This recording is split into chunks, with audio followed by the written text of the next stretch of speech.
Our next reader is Cassandra Krivy Hirsch, and I have the great pleasure of introducing Casey, as I always have known her.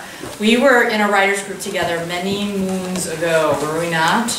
And somehow we both ended up at Rosemont, and Casey graduated the year after I did. I'm so proud of her. I got to read drafts of this book that you're going to read from tonight, and it's just thrilled. It's always great, right? Should be a word for all of you guys, right? You will get your books published. It will happen, right? I'm telling you it will happen, so if I say so, right? All right. Cassandra Krivy Hirsch has been contributing essays, features, and profiles to national, regional, and local newspapers and magazines since 1991. Her fiction has been published in Philadelphia Stories, her creative nonfiction in Parlor Journal. The latter piece, Ghosts, which is a memoir, was nominated for a 2008 Pushcart Prize. Her novel, Under the Linden Tree, was published by Canadian Small Press this past June. Casey has been an adjunct English instructor at Drexel since 2008 and has taught at Temple's Fox School of Business and at St. Joe's. When not teaching, she is a fiction memoir writing workshop facilitator and a freelance editor. Please welcome celebrated alumnus now, Casey Hirsch.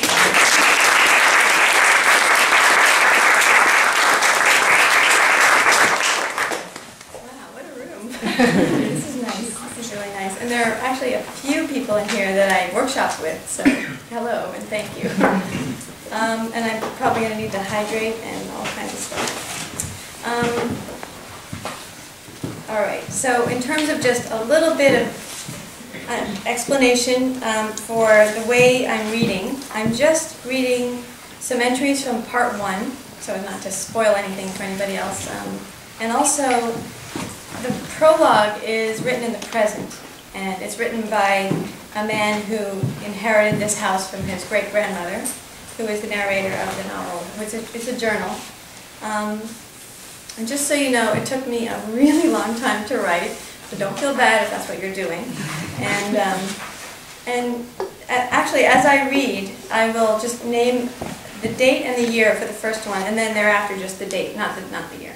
But just to give you a little bit of background, it's historically set in 1850s Massachusetts, in Rockport, Massachusetts, which is Cape Ann. I don't know if anybody's ever been there or heard of it. And it's a beautiful, right now it's very, sort of, artists love it there. And it's written as a journal because the woman who is writing it, this fictitious character, is a young sea captain's wife and a young mother, and her whole life revolves around her husband and his days at sea and when he's coming home and when he's going out. And this is vexing to her. And so, you know, a lot of the first part of the book is about that, so I tried not to dwell on that with the readings that I chose, but you'll hear it. So let me just begin with the prologue. And I'll probably dart off to this page a bit. May 20th, 1994.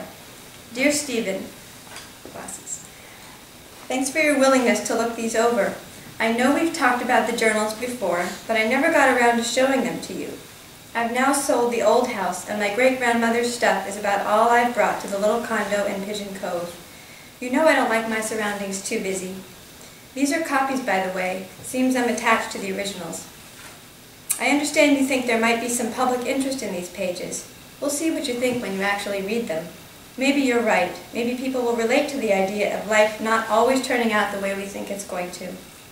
My sister Aggie always thought it was sort of wrong, other people reading this stuff. But much as I loved Aggie, she's dead 5 years now, and I guess it's up to me, isn't it? Aunt Amelia definitely would have forbidden it, but she died long before Aggie. My younger brother Charlie could care less what I do with papers and such. As I told you, I'm somebody who's always brooding about just where I came from, and I suppose these letters and writings are some sort of sentimental toys for an old man. I take them out now and then, fiddle with them, then stow them. At my age, with no kids to hand them to, I guess stowing means burying, but I'm not prepared to do that. What do you think, my friend? Do you think my great-grandmother would have helped people like you and me would read her writing? I'd like to think she wouldn't feel ashamed at us staring into her soul. What do we ever know about what lies ahead after we're gone? Looking forward to hearing from you, and I hope Linda as well. Theo Lovell. P.S. That last letter was separate from the journal, maybe never part of it. Aggie found it in Aunt Amelia's trunk not long before she died. You'll know best what to do with it. Part 1. Summer Days Ashore at Sea, June 16, 1855. I have begun this journal in the absence of another I have been keeping, and which perhaps will find me once more. It is nowhere I have searched in the house, and I suppose it is best to begin a new one before I despair and lose the habit of recording my thoughts. Father has taught me that when something is lost, whether dear or not, giving up the search is sometimes best, and often enough the lost article finds its owner. The other notebook contained little more than a recording of daily tasks, shopping lists, and bits of my rambling thoughts. My one regret is that all I have written about our son until now is also lost. I do like to record a word he speaks if it is new, or a thought I have about our Henry, for though he is hardly more than 2, he seems to be getting very large very quickly. I shall enjoy the new notebook James has brought me. It is brown leather embossed in gold with my initials, M.E.P., and he presented a new quill and bottle of walnut ink with it as well. I make this first entry sitting on the side porch under the shade of the linden tree, as Henry takes his nap and James is out at sea. I do long for him when he is away, more than just a day or 2, but he will be home tomorrow. For this trip is just for 2 days, and it is only mackerel trawls he is setting. I will put an end to my brooding. Now, June 21st. I have told Agatha not to wait so long before she hangs out the linens, for they grow sour-smelling. The poor girl tucked her head down and whispered an apology, then hurried away. I do not know if she will last, for she is very sensitive to the slightest reprimand. Shortly after his nap, Henry jumped into the garden and muddied his shoes, then brought the mess into the house. I have had to take the entranceway carpet outside and beat it harder than a schoolteacher at the slate. It made my boy laugh, so I could not be cross with him and had to laugh too at how I must have looked. July 7th. As I looked from the cupola earlier today, James's flag, a proud and lovely blue, sagged at half-mast as they drifted into harbor. I hurried down and out of the house, leaving Henry with Agatha. Dread pooled in my chest as I waited for Mr. Talbot to hitch the horses. We made quick time to the harbor, and I nearly leapt before Mr. Talbot brought us to a full stop. An older gentleman and kind, he looked about to scold me for my foolishness. "Mind, missus," he said as he came around to help me down. "The captain isn't going back out today, I'm sure." He was right, of course. I hardly nodded to Mr. Talbot before dashing down the dock to meet James. He gathered me to him and then pushed me away all at once as he told me he had lost 2 fishermen. "The fools," he spat. "They set out from the vessel on one of the dories just as the fog was coming in. I could not have stopped them, for I was below deck and the men were in cahoots." He could hardly speak further for some moments, and I led him back up the dock to our carriage, away from the schooner, from the crew that seemed to be wandering in a daze away from it as well. I will relate here, as close to James's account as I can recall, what he then told me, for I did not write it as he spoke. No, of course, I never meant to either, and did not have my journal, for I do not carry it along with me. James's head was low, his shoulders heavy, with the burden of what horror he imagined his 2 lost men endured. Too late to stop the men leaving the vessel, James's first mate found him and brought him up to help stop them, spoke to him of the men already rowed away, who were determined to make a hasty trip to the trawls, thinking they would bring them in and reset them before dark. The fishing had been excellent, and the men were set to make more on their catch. Other vessels seemed to be hastening their catch as well, yet James never proceeded this way. It is never his practice to fish more than their days at sea could practically allow, or to go out in the dory in perilous conditions. He is not a greedy man. Once James was aware of the men's departure, and as it became clear they faced a struggle to make it back to the vessel, James knew the worst was possible. No sooner had the men reached the trawls and hauled them up over their gunwales than they lost sight of the vessel, of its lantern light. Even off its rails, James could see nothing through the thickest fog anyone has seen in years, a fog that had not been there in the hour before. His light bounced back in the swirl of cloud. He could hear the 2 errant sailors laughing and singing drunkenly in the distance, but how far they were was a grim mystery. Yes, soon enough he heard them cry out, "Captain Parsons, speak till we find you." And this he did, yet after a time no amount of his calling to the men, or they to him, could close the gap between them, for it only widened until each party's cries were swallowed. The seas were rough all night, and all night James stood at wheel and sail, worrying and peering into the murky distance, loyal to his compass so that he and his remaining crew should not lose their way as they sailed off course in their search. He listened through a deathly quiet after the water calmed and heard nothing. Late this morning, when the fog lifted, James was back on the course toward home harbor and still had not seen them. He thought perhaps they had made it to shore until along the way he saw the empty dory and his heart weighed heavier than stone. One thing I have tried to tell James is that even as he tried and could not rescue his men, he must not blame himself. He would not hear this, of course, for he is the captain of his vessel and would have prevented the men rowing out in poor conditions for the measly reward of a few extra mackerel. He would also have relieved them from his employ had they survived their foolishness. I sat still through his account, held his wringing hands, and asked him if he had any sense such a fog would come. No, he told me. He repeated that he had been below deck. He went only to fetch a kit to patch a hole in his mainsail, and they were at anchor, readying to sleep for the night, he said. He did not know the two men went out until his first mate told him. It was, he whispered from a tired throat, as if his crew had waited for him to turn his back. He would not have allowed it and cannot think why sense abandoned them all. James noticed shortly before they made harbor that one of the 3 demijohns of rum he had stowed in the hold of the vessel was missing. He inquired of all his men, taking a smell of their breath. Sure enough, there was a lingering stench still on them.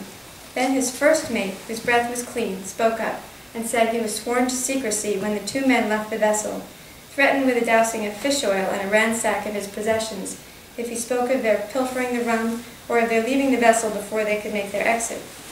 He had tried to talk them out of such a reckless trip, tried countering their threats with his own, loyal to James's practice of bringing in the trawls next day, and not before, to reset for more bounty, no matter the abundance at sea.